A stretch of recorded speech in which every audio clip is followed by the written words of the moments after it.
কয়েকদিন আগেই নদিয়ার মুখ্য স্বাস্থ্য আধিকারিক জানিয়েছিলেন পশ্চিমবঙ্গ ফার্মাসিউটিক্যাল সমস্ত স্যালাইন তালা বন্ধ করে রাখার নির্দেশ দেওয়া হয়েছে এবং তা ব্যবহার করা যাবে না।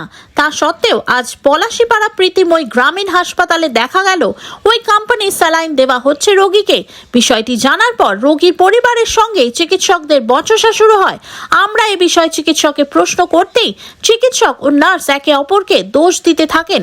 এর পাশাপাশি ওই স্যালাইনও খুলে দেওয়া হয়। 72 ঘন্টায় নিশ্চিত বশীকরণ। আপনার প্রেম, ভালোবাসা, বিবাহ, ব্যবসা, চাকরি, কর্ম, বাস্তু, শিক্ষা, গ্রহদোষ ইত্যাদি সকল সমস্যার নিশ্চিত সমাধান করুন অনলাইন বা চেম্বারে এসে। সমাধান পেতে আজই যোগাযোগ করুন তান্ত্রিক জ্যোতিষী গুরুদেব দীপ আচার্যর সাথে। নাম্বার 8697885583। ডাক্তারবাবু বলছে যে স্যালাইনটা লেখেননি, আপনি কিভাবে দিলেন?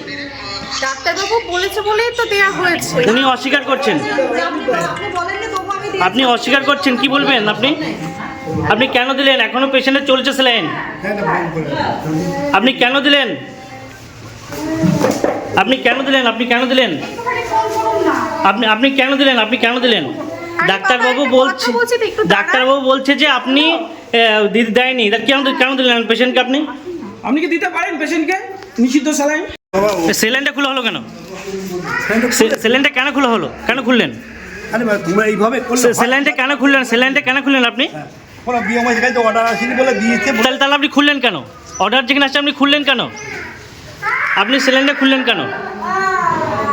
আপনি কি কারণে স্যালাইনটা খুললেন বলুন? এখন বিএমআইকে ফোন করেছি, বিএমআই অর্ডার দিয়েছি, তবে সরকারি অর্ডার যদি থাকে খুলে দেবো। অর্ডার আসেনি তাহলে আপনি খুললেন কেন? অর্ডার আসেন আপনি খুললেন কেন? বিএমআইয়ের সঙ্গে কথা বলা, আমি তো বলছি তো আমি অর্ডার নেই, আমি অর্ডার দেইনি, অর্ডার দিয়ে ফেলেছি, আমি খুলবো।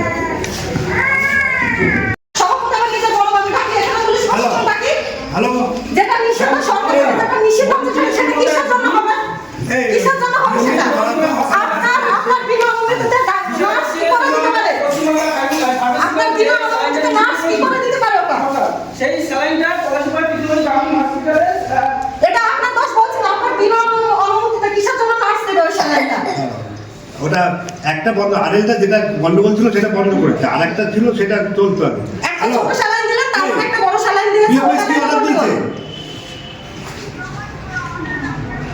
ওই নার্সটাকে ডাকুন, ওকে আমি টেনে এসে ডাকতে পারবো। ওনাকে ডাকুন, আমি চলো অর্ডার দেয়নি। নার্সটা কোথায় গেল? নার্সটাকে ডাকুন, আমি ওনার চুলে মুঠি ধরে টানবো এখান থেকে।